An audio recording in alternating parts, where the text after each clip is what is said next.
17 में संशोधन करता है, जिसका मैं स्वागत करता हूं। अध्यक्ष जी, भारत में वस्तु एवं सेवा कर जीएसटी व्यवस्था के कार्यान्वयन से पहले अपीलनीय प्राधिकरण तंत्र अलग अलग केंद्रीय और राज्य मूल्य वर्धित कर वैट अधिनियमों के तहत मौजूद था। हालांकि जीएसटी की शुरुआत के साथ जीएसटी शासन के तहत आने वाली अपीलों से निपटने के लिए एक समर्पित अपीलनीय प्राधिकरण की आवश्यकता स्पष्ट हो गई थी। अध्यक्ष जी, केंद्रीय वस्तु और सेवा कर अधिनियम 2017 शुरुआत में जीएसटी के गठन के लिए प्रदान किया गया था। हालांकि विभिन्न प्रक्रियात्मक और कानूनी बाधाओं के कारण इसके संचालन में देरी हुई। नतीजन अपीलनीय प्राधिकरण के आदेशों के खिलाफ राहत चाहने वाले करदाताओं के पास सीधे उच्च न्यायालय के संपर्क में जाने के अलावा कोई विकल्प नहीं बचा था।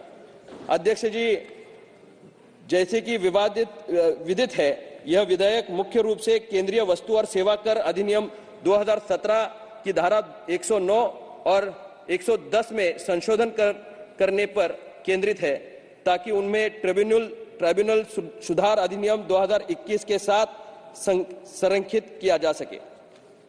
अध्यक्ष जी, यह विधेयक केंद्रीय वस्तु एवं सेवा कर अधिनियम 2017 के प्रावधानों को ट्रिब्यूनल सुधार अधिनियम 2021 के साथ संरेखित करने के लिए विभिन्न तकनीकी और परिणामी परिवर्तन भी करता है। अध्यक्ष जी, प्रस्तावित संशोधन से जीएसटीएटी के कामकाज और समग्र जीएसटी विवाद समाधान तंत्र पर महत्वपूर्ण प्रभाव पड़ने की उम्मीद है। जीएसटीटी के संचालन के साथ करदाताओं को समर्पित अपीलनीय प्राधिकरण तक पहुंचने के लिए एक संधि प्राप्त होगी, जिससे संभावित रूप से विवादों का तेजी से समाधान हो सकेगा। इससे बदले में कारोबारी माहौल और सुधार होगी और जीएसटी नियमों के अनुपालन में को भी बढ़ावा मिलेगा। जीएसटीटी उच्च न्यायालयों पर बोझा कम करने के लिए मदद करेगा, जिससे उन्हें होने वाली जटिल कानूनी मुद्दों पर ध्यान केंद्रित करने में अनुमति मिलेगी। जीएसटीटी में अप्रत्यक्ष विशेष ज्ञान वाले कानूनी पेशेवरों को शामिल करने से निर्णयों की गुणवत्ता में वृद्धि होने और जीएसटी कानूनों के लगातार कार्यान्वयन में सुनिश्चित करने में उम्मीद है। अध्यक्ष जी, जीएसटीटी की सफलता इसके कुशल प्रशासन और मामलों के समय पर निपटान पर निर्भर करेगी। इसे सुचारू संचालन के लिए सुनिश्चित करने के लिए पर्याप्त संसाधन और बुनियादी ढांचा महत्वपूर्ण रहेगा। अध्यक्ष जी, केंद्रीय वस्तु एवं सेवा कर विधेयक 2023 लंबे समय से प्रतीक्षित जीएसटीएटी को कार्यान्वित करने के लिए दिशा के एक महत्वपूर्ण कदम का प्रतिनिधित्व करता है।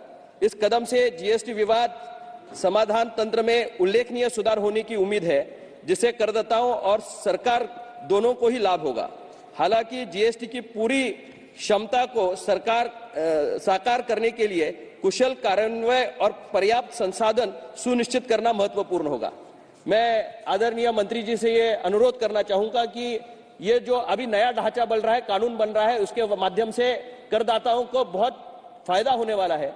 लेकिन अभी जो प्रलंबित केसेस चल रहे हैं, जो उच्च न्यायालय में अभी पेंडिंग है, उसके लिए सरकार क्या करने वाली है, उसका प्रावधान इसमें कुछ नहीं दिख रहा। निश्चित रूप से उनको भी रिलीफ इसके माध्यम से मिलने की बहुत बड़ी जिम्मेदारी सरकार की तरफ है, क्योंकि वो आज भी लंबित बहुत समय से बहुत सारे करदाता उच्च न्यायालय में अपना केस लड़ रहे हैं। अध्यक्ष जी, जीएसटीटी के सदस्यों की नियुक्ति और कार्यप्रणाली पे पारदर्शिता और जवाबदेही सुनिश्चित करने के लिए स्पष्ट निर्देशों और प्रक्रियाओं की आवश्यकता है। कुल मिलाकर केंद्रीय माल और सेवा कर विधेयक 2023 जीएसटी शासन के विकास में सकारात्मक विकास का प्रतीक है। हालांकि चिंताओं को दूर करना और नई अपीलनीय प्रणाली में सुचारू परिवर्तन सुनिश्चित करना महत्वपूर्ण है। केवल प्रभावी कार्यवाहन ही के माध्यम से ही जीएसटीएटी प्रस्ताव वास्तव में अपनी इच्छित उद्देश्यों को पूरा कर सकता है और अधिक कुशल संज्ञागत जीएसटी प्रशासन में योगदान दे सकता है। इन्हीं शब्दों के साथ मैं अपनी वाणी को विराम देता हूं। बहुत बहुत धन्यवाद। श्री शंकर लालवानी जी। धन्यवाद सभापति जी। मैं इस बिल का समर्थन करता हूं। माननीय वित्त मंत्री जी ने व्यापारियों के हित में बहुत ही महत्वपूर्ण बिल आज पेश किया है। वैसे 1 जुलाई 2017 को जब जीएसटी लागू हुआ था, माननीय मोदी जी के नेतृत्व में वन नेशन वन टैक्स का बहुत बड़ा सपना साकार हुआ था। और उस समय 2017 में अगर जीएसटी का रजिस्ट्रेशन देखें तो सिर्फ 64 लाख था, जो कि आज बढ़कर 1,39 करोड़ रजिस्ट्रेशन जीएसटी में हो गए हैं। इंस्पेक्टर राज खत्म हुआ, रिकॉर्ड कलेक्शन हो रहा है। माननीय वित्त मंत्री जी की अध्यक्षता में राज्यों के प्रतिनिधियों की जीएसटी काउंसिल है, समय समय पर वो संशोधन भी करती है, विचार भी करती है। कभी कभी व्यापारियों के बीच में और जीएसटी के बीच में जो विवाद की स्थिति रहती है तो न्यायालय में जाना पड़ता है, और जब न्यायालय में जाना पड़ता है तो उसमें समय भी लगता है, एनर्जी भी लगती है। और न्यायालय में पहले ही बहुत सारे प्रकरण लंबित हैं, लगभग 14,000 प्रकरण हाईकोर्ट में इसके लंबित हैं। और उसी को लेकर अपील के लिए ट्रिब्यूनल जो बनाया गया है, और इस ट्रिब्यूनल में अध्यक्ष सदस्य की पात्रता, आयु आदि के लिए ये बिल लाया गया है। इससे व्यापारियों को तो लाभ मिलेगा ही सही, और मोदी सरकार हमेशा व्यापारियों के हित में काम करती है, ये बिल उसके लिए लाया गया है। मैं माननीय वित्त मंत्री जी से एक निवेदन करना चाहता हूं कि अनेकों राज्यों में 2-2 ट्रिब्यूनल बनाई जा रही हैं। मध्य प्रदेश में एक ट्रिब्यूनल बनाई गई है, लेकिन वो भोपाल में है। मेरा मानना है कि इंदौर मध्य प्रदेश की कमर्शियल सिटी और सबसे ज़्यादा रजिस्ट्रेशन जीएसटी के इंदौर में है, तो एक ट्रिब्यूनल बेंच इंदौर में भी बनाई जाए, ये मैं मांग करता हूं और मैं इस बिल का समर्थन करता हूं। धन्यवाद। श्री लाहू Krishna ji. Thank you, sir. Thank you for allowing me to speak on this, sir. I appreciate the ministry to setting up the appellate tribunal. It's a move in the positive direction, sir. It is very much required when we need justice. We need to have another set of bench where we can actually go and represent our case. So I appreciate it. Really appreciate the ministry for coming up with this. But there is one issue with this, sir, which is with regards to the age limit that has been prescribed for both the president and the members, and there is a provision in the bill wherein retired judges can actually be inducted. So my request from my party side is this should not be a place where again the retired judges will actually come and settle in this, sir. So it should not be a retirement home for them. So I hope ministry and the government will take care of this, sir. So coming to the GST, when I'm asked to speak on this, when I inquired with a lot of MSMEs, what is the issues that they're facing with the GST regime? We have done amazingly well. The GST, whatever we are getting from various states, have grown exponentially, and it has been dispersed to the state governments also very well. And it has helped a lot of MSMEs, mostly in the whichever are being moved from offline to online. They've done exceedingly well in the last 6 to 7 years, sir. But there are few issues that needs to be addressed, mainly with respect to the MSMEs that are actually working with the government, sir. Wherein most of the times when I inquired these MSMEs, how are you doing it? They're saying, yes, with the private players, when we are doing transactions with the B2B with the private players, yes, we are fine. Wherein one or two issues are there. But when we are doing the business to business with the governments or PSUs, central governments, state governments, that's where the major problem that most of them are facing, sir. With regards to the first problem they expressed was that they're not able to file the returns. When I inquired why you're not able to file the returns, the bill amount and the GST amount, in most of the cases, the PSUs or central government or state governments, even after they execute the contract, even after they do the work also, still they're not able to get these bill amounts and GST amounts. Because of this, they're not able to file the returns, sir. And because they are not able to file these returns, they're not able to pay the GST on time. So what is happening? The government is getting the work done, either central government, state government, PSUs, everyone, they're getting the work done, but instead of paying the vendor, whoever has done the work, they're delaying it. Because the bills are being delayed, he is not able to file the returns. Once he doesn't file the return, there is another provision in this wherein huge, when we delay it, delay filing the returns, there's a huge interest of almost 18% that is being laid on these MSMEs, sir. This is the issue that MSMEs has raised with me. This 18% itself, first thing is non-payment by the PSUs. Second is 18% interest that is being asked by this by the GST laid as a penalty on this, which is itself is very high because this has been there when the service sector regime was there. This 18% was there during the service sector was there. At that time, the PLR, where from the banks, what we are getting, what the MSMEs were getting at that time was around 15%, 12% plus 3%. That's around 15%. At that time, you put it around 18%. But now, when you look at the PLR, which the MSMEs are getting from the banks, it's hovering around 10%, which government has done exceedingly well to bring it down. So it's making the MSMEs more competitive across the world. But still the penalty is at 18%. So I request the ministry if the penalty can be reduced, because it is not the doing of these MSMEs, it's the doing of the governments which are not paying them. Because of that, delay is happening. Because of that, huge fines are being levied upon them. So if the ministry can look into it, and if there is a provision of decreasing it, sir, last 1 minute, sir. And also, with regards to when you're doing the business-to-business transactions, the main ask from the MSMEs is that we have issues with the cash flows.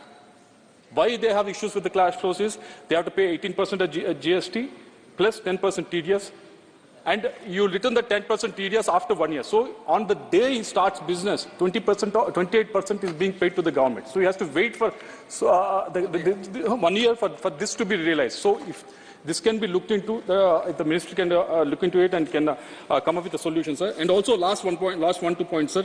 There is we are talking about ease of doing business. Prime Minister is very gung-ho about it, sir. But there is a number of slabs that are there, GST slabs that are there, almost to the number of 8 slabs that are there. When you look at countries like Singapore and other countries which are more progressive, there are only 2 slabs. So if ministry can look into it and bring it down. And also the maximum slab amount that is being levied upon is almost to the tune of 18 to 18%. Sir. So if that max slab amount can be reduced to 12% or 10%, which most of these progressive countries are doing, that would be great, sir. So if these can be, ministry can be looked into it, sir. And if this can be looked at in a positive way, MSMEs which are employing lakhs and lakhs of people in this country, which we want them to be very competitive across the world, which we want them to export, and which for whom we have come up with PLI schemes and all those things. If everything has to work and MSMEs has to compete across the world, I think these issues need to be sorted out, sir. I hope a positive reply from the ministry, sir. Thank you very much. माननीय मंत्री जी.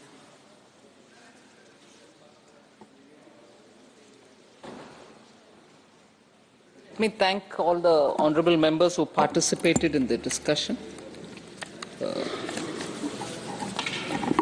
I appreciate that there are overall understanding of what the GST is trying to achieve, and it is the glitches or it is the difficulties which are being faced by many of those who are users of the GSTN portal which is being raised, and also the issue of the tax rates. I'll try to address each of the concerns voiced by the members, the primary ones, that is. I thank Member Nishikant Dubey for having given a comprehensive overall picture of where the GST is today and from where it has reached here. Member from Indore, Sri Lalwani ji, of course, expressed his concern that there is one tribunal which is being announced from Bhopal for Madhya Pradesh. Every state is going to get 1+1, and the second one can or maybe will be located in Indore, which is the commercial center, which is of course a decision which is based on the inputs which are given in the GST Council by the state officials as well. I understand his concern on that. There was this point mentioned by Member Sharmishta Sethi, I'm not sure if she's here now, asking for a reduction in the GST rate for Tendu leaves. This topic on the GST rates for Tendu leaves have been discussed, if I remember correct, more than once in the GST Council. And I think since 2017 itself, this has been subject of discussion. In my tenure, twice this has been discussed. And there is no unanimity of view, and therefore we are not able to arrive at a decision which Orissa might like.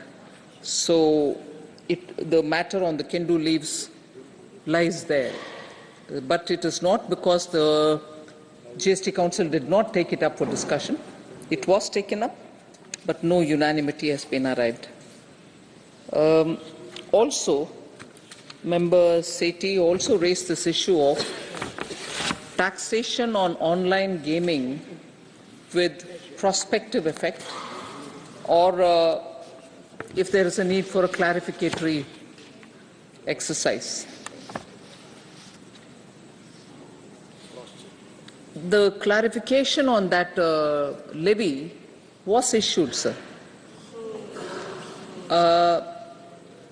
28% is the tax, and as to who it will apply to, on who will the incidents fall, has been clearly explained. But this particular point that the valuation rules, I like to put it on record again that the valuation rules to exclude winnings is prospective. So I hope there's no confusion on that. The member from Shiv Sena, Dhairishil Maneji, spoke about the cases which are pending in High Courts and Supreme Court. And now that we are bringing in a legislation with amendments for setting up of the tribunal for appellate tribunal, GST's appellate tribunal. And this particular amendment, of course, is looking at the age limits so that it will be in alignment with the rest of the tribunals. I'd like to inform the Honourable Member that the taxpayer is at his will, liberty, to withdraw from the High Court, from the Supreme Court, and go to the tribunal which is getting set up, so that his case can be speeded up now that there's a new bench which is established at the states and the appellate which is in Delhi. So it is well within the right of the taxpayer who can take it up further, or withdraw from there and come over to the... Sir, Honourable Member from Andhra Pradesh has raised quite a few issues on the GST and the fact that there are eight slabs, and that the penalty levied on MSMEs and so on. First of all, sir, on rate rationalization, there is a group of ministers which is formed within the GST. It has had a few sittings, but because the chairman of the committee was the Chief Minister, the former Chief Minister of Karnataka, and now that there's a change of government in Karnataka, the committee's chairman's name will also have to be re-looked at. The committee is reconstituted and so on. So that work of rate rationalization is a larger exercise which has been undertaken by the GOM. On the issues being faced by MSMEs, the GST Council at the state level and the GST per se at the central level also interacts with various MSME groups. They have had quite a few issues with which the Council's teams have sat through and also addressed their issues. So this issue of PSUs not paying the MSMEs, and as a result they themselves will have to pay the tax on an amount which is not received, has been, I think, to a large extent about the central PSUs have been addressed. I personally involved myself in saying the PSUs cannot delay payment beyond 45 days. It was mentioned during one of my budget speech, after which we followed it up with the PSUs. And once when there was a fairly unbelievable number floating around in the public domain about the total amount which is pending from PSUs for MSMEs, I was perturbed. I went back to check it up.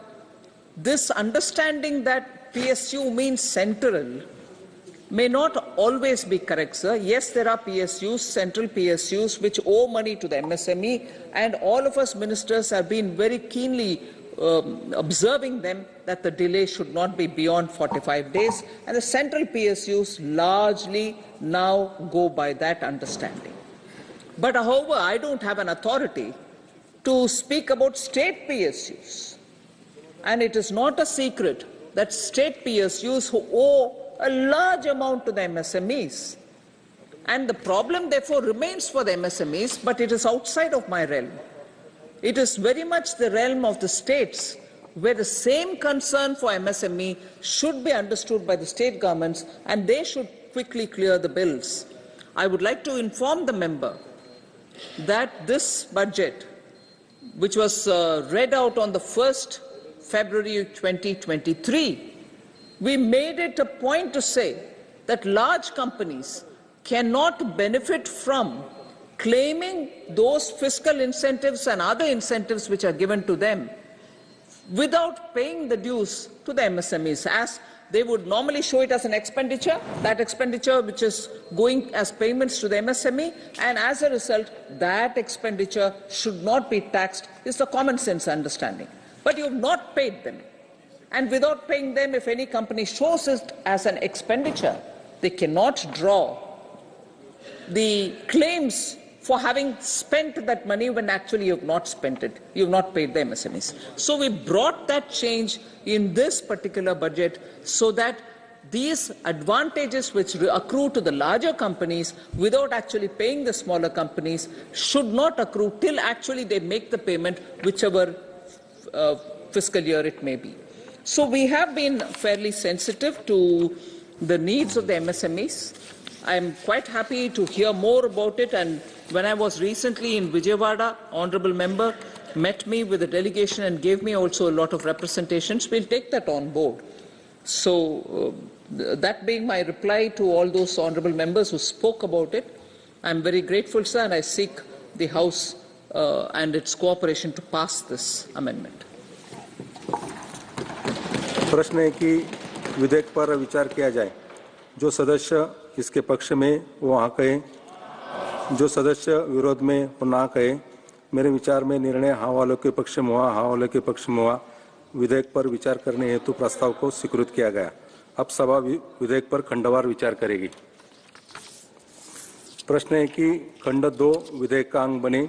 जो सदस्य इस पक्ष में वो हाँ कहे, जो सदस्य इस विरोध में वो ना कहे। मेरे विचार में निर्णय हाँ वालों के पक्ष में हुआ, हाँ वालों के पक्ष में हुआ।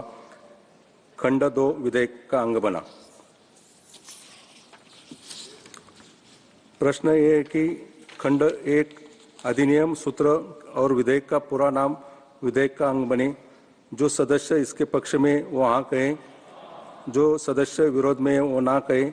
मेरे विचार में निर्णय हाँ वालों के पक्ष में हुआ, हाँ वालों के पक्ष में हुआ। खंड 1 अधिनियम सूत्र और विधेयक का पूरा नाम विधेयक के अंग बने।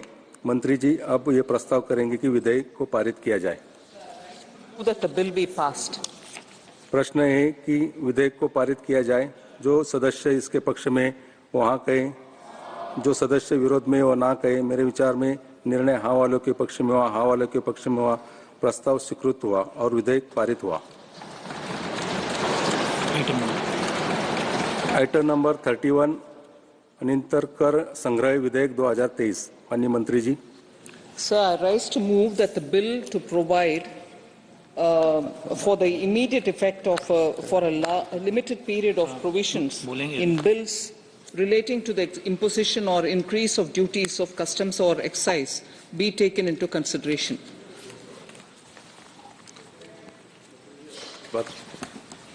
So thank you, sir. I'll briefly highlight the need for a bill of this nature. So Article 265 of the Constitution provides that no tax shall be levied or collected except by the authority of law. What this bill seeks to obtain is this authority from the Parliament to provisionally levy and collect the newly imposed or increased duty of the customs and excise for 75 days. I'll briefly give you the background, sir. the Provisional Collection of Taxes Bill 2023, that which is before us, proposes to replace the erstwhile Provisional Collection of Taxes Act 1931 with just minor changes, which is technical in nature. So this law is in existence from 1931. We have just made minor changes, and we are here, therefore, not with a new law, but with a mildly amended existing law. The provisions of the bill empowers collection provisionally. I underline the word provisionally. During the period between the introduction and the enactment of the bill, the increased customs or central excise duty, where such duty rate is increased beyond the statutory rate approved by the Parliament, or where such duty is newly imposed. So if we are bringing in something and that which has to be implemented from a particular date, this Provisional Collection of Taxes Bill, which exists from 1931, is the one which gets invoked. This bill confines this interim period to 75 days, and where the bill is not enacted within 75 days or is enacted with amendments, the provisionally collected taxes are to be refunded. So I would like to make it very clear, sir, that the amendments to this or rates increased by the invocation of this particular Provisional Collection of Taxes Bill 1931 is valid only up to 75 days, within which I need to make it sure that it gets approval of the Parliament. If it doesn't get the approval of the Parliament, then the amount collected will have to be refunded. I already said that Article 265 gives us the Constitution of the Constitution, provides that no tax can be levied or collected except by authority of law. So if I don't have a law within 75 days, the amount collected becomes not valid, and therefore it has to be repaid. So the provision is required for reasons. Why do we at all then need to collect it temporarily? Why do you want to provisionally collect it and run the risk that if you don't pass the bill, you will have to pay the refund back? Why do we want to do it? This provision is required, sir, for reasons such as to provide tariff protection to domestic industry on immediate basis. So sometimes you will have to bring it immediately and not wait for the 75 days or not wait for the session to conclude, pass the bill and so on. So you want immediate relief to be given, moderate domestic prices. When the prices are going up, you need to moderate it, avoid speculation in the market, and also for revenue considerations.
माननीय सभासदों, माननीय सभापति जी,